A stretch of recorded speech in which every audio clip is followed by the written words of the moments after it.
आज हम बात करेंगे चावल की ग़िज़ाइयत पर, और हम ये भी आपको बताएंगे कि चावल कच्चा, स्टीम और सेला, इनमें से कौन सा चावल ग़िज़ाइयत के लिहाज से अच्छा होता है, और ये किस तरह जो स्टीम है या जो सेला चावल ये कैसे तैयार किए जाते हैं। आज हमारे साथ हारूनाबाद के एक पायनियर जो राइस सनतकार हैं, जिन्होंने हारूनाबाद में बल्कि पाकिस्तान में पहला जदीद जो है ऑटोमेटिक राइस प्लांट जो है उसे मुतारफ़ कराया। ये वो ज़माना था जब लोग सिर्फ जो धान को या चावल को, जिसे हम झोना भी कहते हैं, वो कढ़ाई में उबालते थे, उसे फैलाते थे और छिड़ा के चावल बना के मार्केट में दे देते थे। साइंसी लिहाज से इस तरह का चावल जो है वो बजाय सेहत बख्श होने के मुज़र सेहत साबित होता था।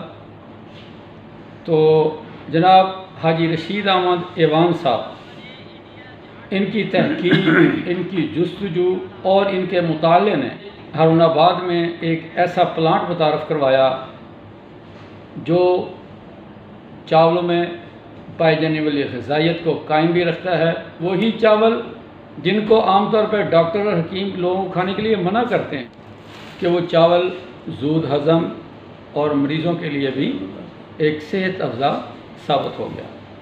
तो आज हम हाजी रशीद अहमद ऐवान साहब, जो कि JUI फजल रहमान तहसील हारूनाबाद के साबका नाज़िम भी हैं, तो आज हम इनसे पूछेंगे कि कच्ची, जिसे बासमती कहते हैं, सेला और स्टीम चावल में क्या फ़र्क है, इनकी तैयारी के कौन कौन से मरहल होते हैं, और ग़िज़ाइयत वाइज कौन सा चावल ज़्यादा अच्छा होता है।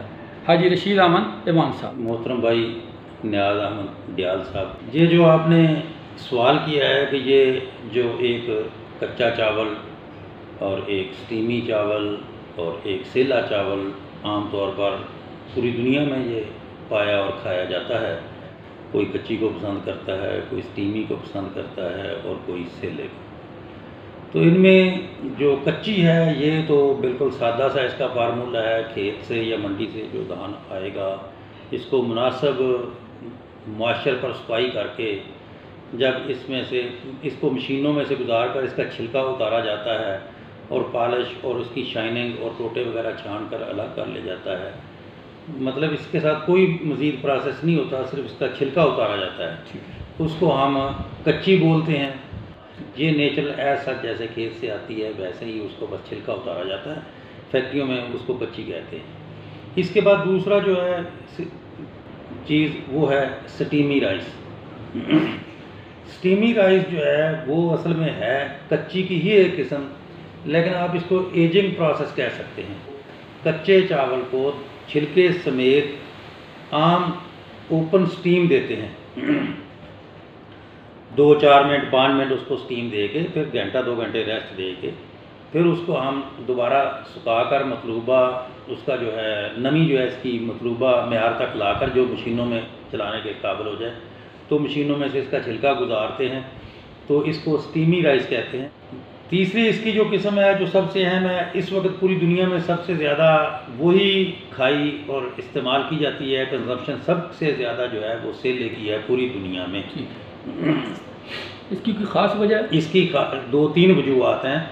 एक तो वजह यह है कि इसको हम पहले एक ख़ास टेम्परेचर पर पानी में डालते हैं, उसके अंदर 8-10 घंटे पानी के अंदर सोकिंग करते हैं। जब कारीगर देखता है कि इसकी सोकिंग कंप्लीट हो गई है तो इसमें से पानी ड्रेन कर देते हैं। फ़िल्टर लगे होते हैं, उनमें से पानी ड्रेन हो जाता है। फिर जो वो धान सोक्ड जो पैडी है उसको हम एक कुकर में ले जाते हैं, उसमें हम इसको ओपन स्टीम देते हैं। ठीक है।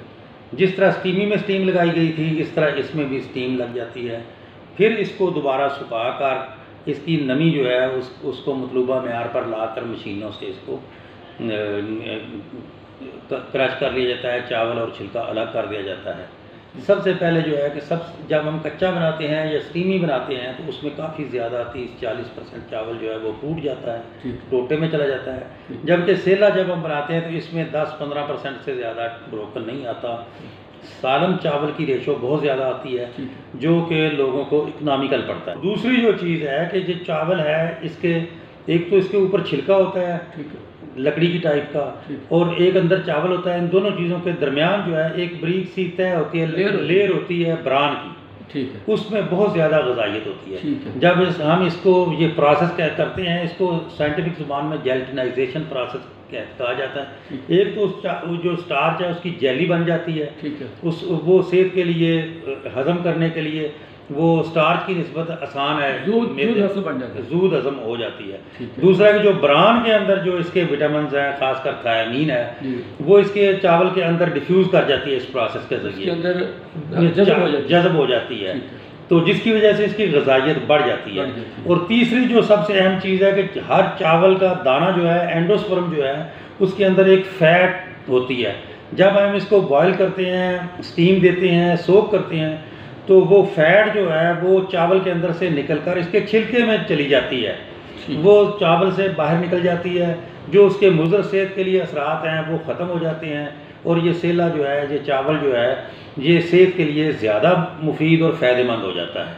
अच्छा साहब, आप ये बताएं कि हारूनाबाद में चावल की काश्त ना होने के बराबर है, तो हारूनाबाद में मेरा ख्याल है कि 30 से ज़्यादा गालबन राइस फैक्ट्री हैं चावलों की, तो ये चावल फिर आप जब बाहर से लाते हैं तो आपको इसका जो बार बर्दारी का ख़र्चा, जिसको लाने का, उतारने का, ये ज़्यादा नहीं पड़ता? फिर आप इसको कैसे मैनेज करते हैं? हाँ जी, बहुत अच्छा सवाल आपने किया। बिल्कुल ये प्रॉब्लम हमें ज़रूर है। इसका बस हम यही हल निकालते हैं कि हम ज़्यादा मेहनत करते हैं और कम मुनाफा रखते हैं। कुछ जो हमारे ये अखराजात हो जाते हैं बाहर से लाने में, हमारे इलाके में चूँकि चावल पैदा नहीं होता तो ज़ाहिर है कि हमें दूसरे अजला से लाना पड़ता है, तो उसका कैरेज पड़ता है। लेकिन हम अपनी मेहनत से उसको कुछ अपना मुनाफा कम कर लेते हैं, कोशिश करते हैं कि ये अखराजात कम से कम पड़ें, उसको बस इसी तरह मैनेज करते हैं। बाकी जिन इलाकों में धान पैदा होता है उन लोगों को बचत ज़्यादा होती है और हमें थोड़ी होती है। सब आपका ये बहुत अच्छा काम है और मेरा ख्याल है हारूनाबाद में आप पायनियर हैं। आपको लोग आपके तर्ज़ जो काम है, जो आपका अंदाज़ है, इसको लोग कॉपी करते हैं। तो हमारा आखिरी सवाल आपसे ये है कि चूँकि हारूनाबाद की मार्केट भी बहुत छोटी है, यहाँ पे आबादी भी कम है, तो जब इतना बड़ा चावल तैयार होता है तो वो पाकिस्तान के कौन से एरिया में ज़्यादा उसकी खपत होती है, कहाँ उसकी ज़्यादा फ़रोख्त होती है, पता चले नाज़रीन को? हाँ जी, बिल्कुल, ये सवाल आपने बहुत अहम और अच्छा किया है। मैंने जो है अपने ईटो राइस के नाम से एक ब्रांड बनाया है और इसको क्वालिटी को मैं मेंटेन करता हूँ। मेरी टीम जो है बहुत ज़्यादा एक्सपर्ट है और मेहनत बहुत ज़्यादा करती है। हमारी क्वालिटी, जब से हमने ये ईटो राइस जो है ब्रांड बनाया है, उसमें जो 3, 4, 5, 6 किस्म के क्वालिटीज़ हैं और मुख्तलिफ नामों से ब्रांड हैं, वो हमने उसको बहुत ज़्यादा मेंटेन किया और ग्राहक का बहुत ज़्यादा एतमाद है हम पर, और इस वजह से मेरा बिज़नेस जो है माशाल्लाह बहुत अच्छा इसकी वजह से चल रहा है। ये ईटो राइस जो है, ये इसको लॉन्च करने में आपने कुछ देर नहीं कर दी? आप चावल की फील्ड में तो तकरीबन पिछले 25 साल से थे, तो आपने अपना ब्रांड लॉन्च करने में इतनी देर क्यों की? हाँ, ये भी सवाल आपका ठीक है।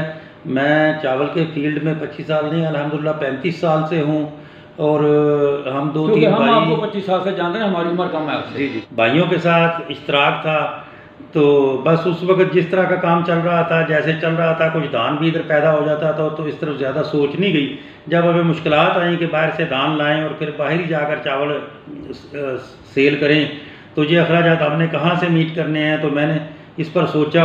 और इसके साथ बेटे मेरे अल्हम्दुलिल्लाह MBA और BBA ऑनर्स, और एक बेटा मेरा MPhil है ये इसमें सप्लाई चेन में। और जब ये बच्चे इधर काम में आए तो ये सारी इनोवेशन बच्चों की है, चावल बनाना और उसको मेंटेन करना ये मेरी जिम्मेदारी है। ये इनोवेशन बच्चों की है लेकिन इंस्पायरेशन आप ही की है। जी जी, अल्हम्दुलिल्लाह आप ये बात कह सकते हैं। मैं भी अभी तक मेहनत कर रहा हूँ और बच्चे भी माशाल्लाह बहुत अच्छा उन्होंने काम चलाया, और ये नई नई चीज़ें, चूँकि उनके जदीद तालीम थी उनके पास, तो उन्होंने नए नए आइडियाज़ दिए, मैंने उनको हलाशेरी दी और हम अल्हम्दुलिल्लाह हमारी ईटो राइस कंपनी बहुत ज़्यादा कामयाब जा रही है। सब हम दुआगो हैं कि आपका ये ब्रांड, आपकी ये कंपनी जो है वो अवाम उन्नास के लिए, उनकी सेहत के लिए मुफीद साबित हो। आपने हमें टाइम दिया, आपका बहुत